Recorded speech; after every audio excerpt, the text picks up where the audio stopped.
yung spring natin, ganito ang pagkalagay. Na, yan. Yung mas mahaba, mas maliit.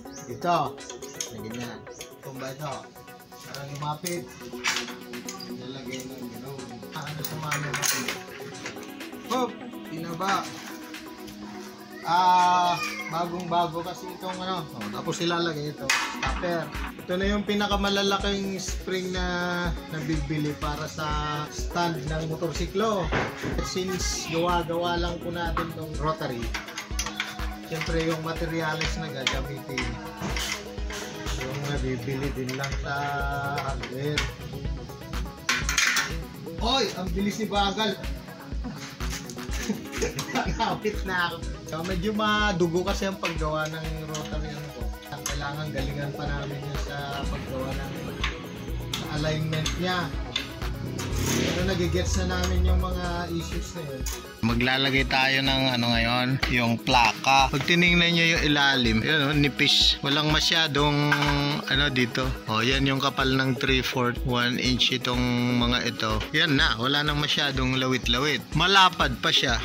O, itong lapad nito ay 5 inches. Ganun po pinasimple yon. Ngayon, pag ang inaalala natin ay yung level niyang ganyan, dito natin niya adjust kung tataas o bababa. Pag dito naman yung level, usually yung pinapatungan niyang ito, nagka-level na rin yan. Pag rotary kasi, mas na pang plastisol lang talaga siya. Tapos may flash cure, ano po. Pag multicolor na siya, mas mabilis. Pag water base ito, medyo hirap tayo sa multicolor gawa nung paghintay natin ng pagtuyo nung unang layer. Kaya mas effective yung line table doon. Kanya lang, maramihan din yung kailangan mo dun sa line table pag water base inks. Ito, pag mga single color lang, gagawan natin ng soft play 10. Alam nung maraming printers dyan, yung mga old timers, makapalagad yung deposit pag ganun. May mga tricks para maganda yung kalalabasan ng prints. At may mga debate noon, alin ang mas maganda? Syempre, maganda naman lahat basta may gamit. Kung may pros and cons, ang atin naman ay sinusubukan nating makagawa nito. Sa pagkaalam ko sa Pilipinas, wala pa kaming 10 sumubok na gumawa ng ganito at nagbenta. Ngayon, itetest natin yung paglagay sa clamp ng frame at relative sa plate natin.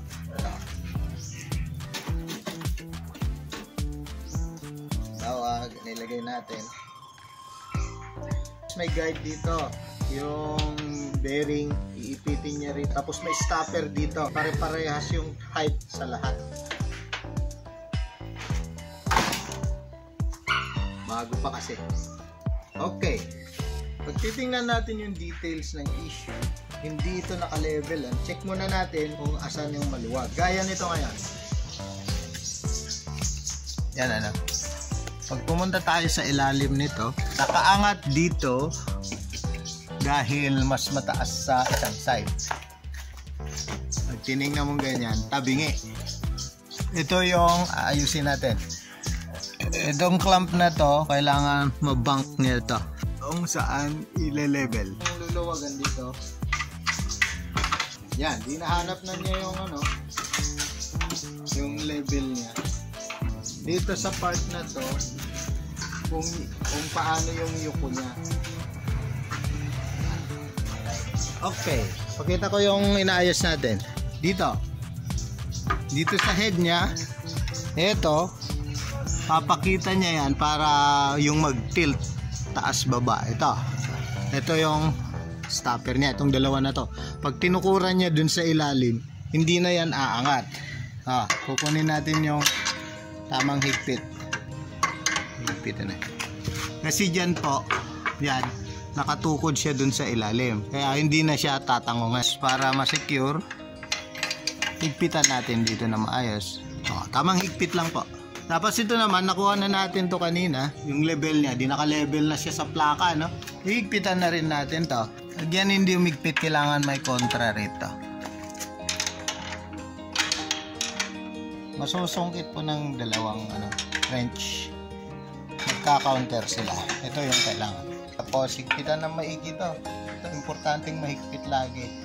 Kasi siya yung hahawak sa plaka natin. Pag tinaas natin agad, ayun na.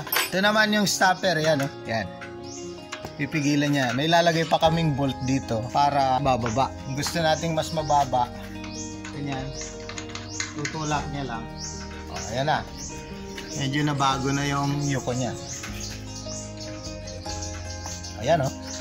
Pero dahil wala namang ginagawa, sinasagad muna natin para hindi mangawit yung spring. Pag nag-calibrate po tayo, pag nakuha yung unang plaka, ayos siya rito. Doon, lilipat tayo sa kabilang plaka. Marami pa kaming iaayos dito kasi hindi pa nalinis. Nalagyan pa ng ano to. Yan. Naka-level siya, nakalapat din. Kung may problema sa ano, yung level nito, yun yung aayusin natin naman dito sa mga tukod nito. Marami po, kumpleto po yan. Na namamanipulate natin yung level nito. Okay? Dito nga kasi sa labas yun eh. Ayan o. Lapat na lapat siya. Kung may konti mang diferensya, maaalis natin yun.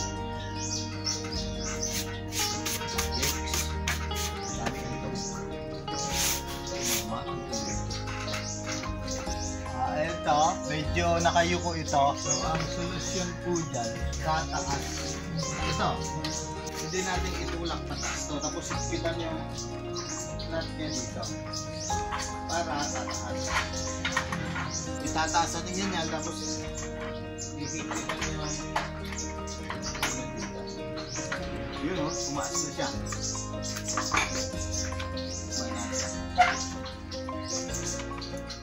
Oops, nakuha na. Kunti na lang. Yan po yung kagandahan nito dahil nale-level natin. Wala yata dito dun sa China made. Parang pag kinabit mo na yung braso niyang ganyan. Pag gusto mong hilutin, hilot talaga. Hindi yung meron siyang pwedeng pihitin para dahan-dahang mag-level. O yan, nakuha na.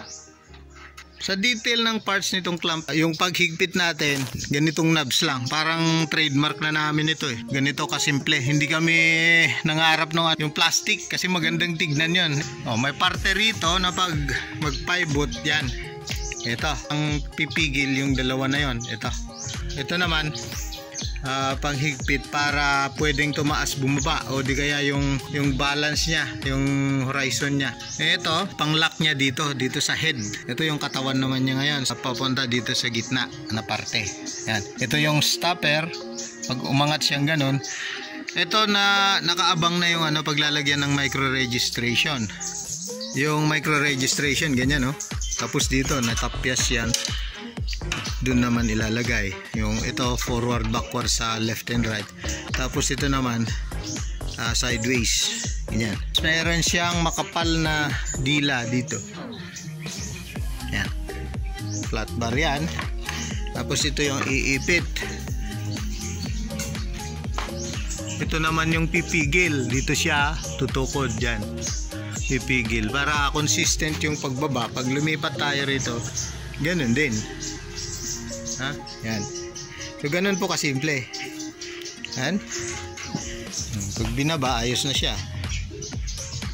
Kompleto po yung manipulation ng adjustments nito. Lahat ng function para makapag-calibrate at pag nalimbawa nag-print tayo ng ganito, maganda yung kakalabasan. Pinagpupumilit pa rin natin gawin ito, Kahit paano, na-stack po kasi ito. Ang dami naming dinidiscover na parts.